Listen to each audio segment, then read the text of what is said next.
오감으로 하나님을 느끼려고 하는 자물쇠 대해 나누고자 세 편의 시리즈로 영상을 올립니다. 오늘은 두 번째 영상으로 너는 베드로와 다르냐입니다. 바람을 보고 무서워 빠져가는지라 소리질러 가로되 주여 나를 구원하소서. 아니 예수께서 즉시 손을 내밀어 저를 붙잡으시며 가라사대 믿음이 적은 자여 왜 의심하였느냐 하시고. 이번 영상의 핵심 구절입니다. 예수님과 무려 3년간 함께 있었고 손을 뻗으면 그분을 만질 수 있고 그분의 음성을 직접 들은 베드로. 그의 믿음은 어떠한가요? 무리를 걷고 싶다는 베드로의 요청에 오라는 주님의 말씀을 듣고 인류 최초로 물 위를 걸은 베드로는 주님의 음성을 듣고 물 위를 걸었음에도 불구하고 이는 바람에 두려워 물에 빠졌습니다. 이유야 간단하죠. 베드로는 예수님의 말씀보다 그의 느낌에 더 충실해서 그의 주변에서 볼 수 있는 파도를 보고 스스로 느낄 수밖에 없는 두려움이 더 컸기 때문에 예수님이 바로 눈앞에 계심에도 불구하고 물에 빠졌습니다.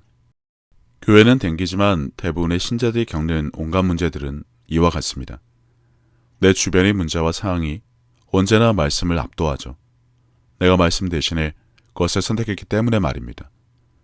오직 말씀이란 구원을 외치는 한국교회에 다니지만 그래봐야 결국 감정과 감각에 더 의존하는 삶에서 벗어나지 못한 결과이기도 하고요. 기뻐할 거리를 말씀이 아닌 다른 곳에서 찾는 삶을 살면서 정작 일이 생기면 그때부터 기도하고 성경 읽는 일이 일상다반사인데 당연할 수밖에요. 그러니 베드로가 이 지경인데 당신이 만약 하나님의 음성을 들으면 베드로와 다를 수 있을까요? 나라면 베드로와 같이 하지 않았다. 주님의 음성을 들었으니 그것을 붙잡고 계속해서 무리를 걸어갔을 것이다 라며 오직 말씀인 한국교회에 다녔기 때문에 그래서 느낌이 아닌 믿음이 더 크기에 베드로와 다르다며 자신있게 말할 수 있을까요?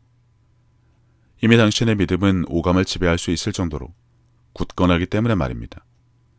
그래서 오직 말씀이기에 성경에 기록된 그 말씀으로 인해 당신의 믿음이 반석과 같이 이미 다져진 상태라 굳이 음성을 듣지 않아도 믿음이 있기 때문에 물 위로 발을 내딛고 걸어갈 수 있다라고 말입니다. 아니죠. 한국교회에 이런 믿음을 가진 사람은 단 한 명도 없습니다. 베드로 이후 인류 역사상 무리를 걸은 사람에 대한 기록이 없습니다만 이와 상관없이 당신 스스로 생각해보면 답은 이미 뻔합니다. 내가 과연 믿음으로 무엇을 할 수 있는 사람이기는 한지 말입니다. 믿음으로 무엇을 해본 경험이 있는지도 말입니다. 교회 봉사든 뭐든 무엇인가 열심히 했겠지만 믿음으로 스스로 해결할 생각은 안 하고 무조건 해주세요, 도와주세요, 소망합니다 라는 기도를 믿음으로 착각하며 살지는 않았는지도 살펴봤으면 합니다.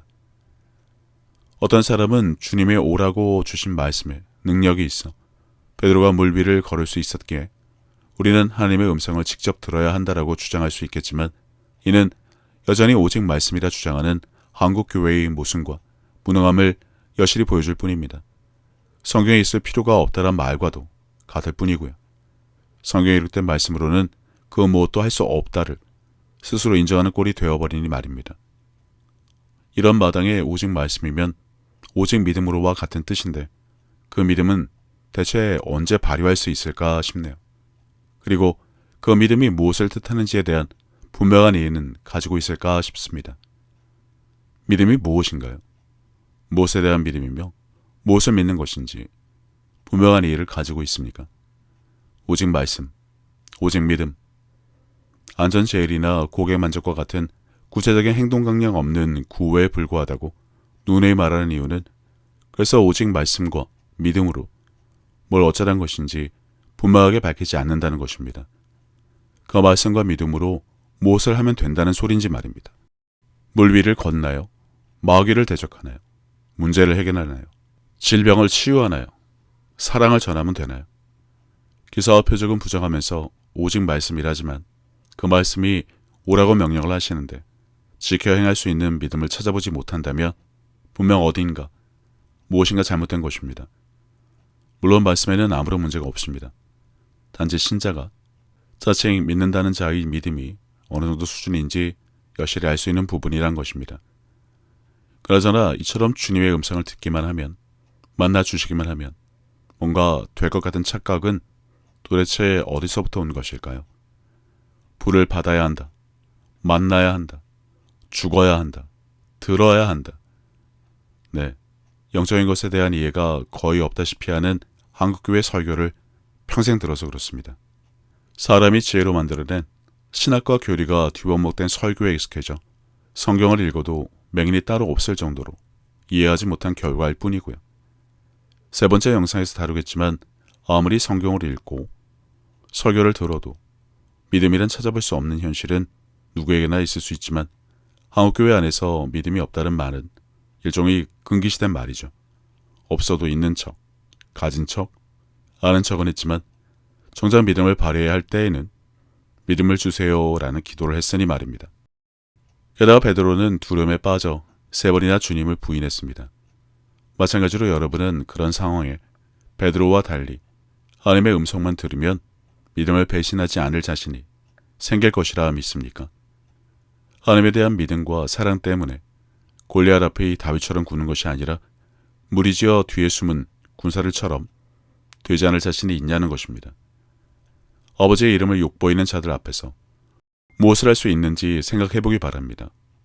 왜 한국 교회의 권위나 운운하면서 아버지의 이름을 욕보이는 신천지나 이단과 사이비에게는 그토록 미온적으로 대하며 뒤집만 지고 있는지도 말입니다. 그래서 반대로 한 가지를 묻습니다. 왜 음성을 들어야 하는지 스스로 밝혀보시기 바랍니다. 그 이유에 대해 정확히 말이라도 할 수 있는지, 아니면 교회에서 불받아라, 만나라, 들어라, 죽어라고 하니 거기에 세뇌가 되어 아무 생각 없이 그냥 뱉은 말인가요? 평소 짜증나, 죽겠어, 미치겠네를 입에 달고 산 것처럼 말입니다. 왜 기록된 말씀만 가지고도 믿음의 하늘을 찌르지 않고 계속해서 제자리 걸음으로 살다 보니 무엇이든 영적인 체험을 해야만 없던 믿음도 살아나고, 그래야 교회 안에서도 당당하고 떳떳할 수 있어서 그런지 몰라도 신자라면 이미 성경을 통해 하나님의 말씀을 들었습니다. 그것이 기록된 문자라 하더라도 그 말씀은 진리이기 때문에 문자와 음성을 따로 구분할 수 없다는 것이죠. 그 문자로 기록된 말씀을 하나님의 음성으로 듣지 않으면 백날 성경 읽고 설교 들어도 믿음은 들음에서 난다의 진정한 의미를 알 수 없을 뿐입니다. 무엇인가 듣고 체험해야 될 것 같은 생각은 아마 말씀에 대한 의심과 불신에서 시작되는 것일 텐데, 이건 또 절대 인정하지 않습니다. 무슨 날벼락 맞는 일로 알아서 말이죠. 그러나 현실을 아무리 부정하려고 해도 왜 자꾸 믿음이 아닌 오감으로 가려고 하는지는 스스로 잘 알고 있을 것입니다. 어쩌면 당신이 베드로였다면 다르게 행동했을 것이라 착각하는 자들이 발에 차이는데 그렇지 않습니다. 믿음에서부터 떨어지게 만드는 두려움, 당신이 그것을 이길 능력이 없다면 예수님이 눈앞에 계셔도, 아니 당신과 평생 동행을 하셔도 당신은 주님께 믿음이 적은 자라는 말밖에 들을 수 없습니다.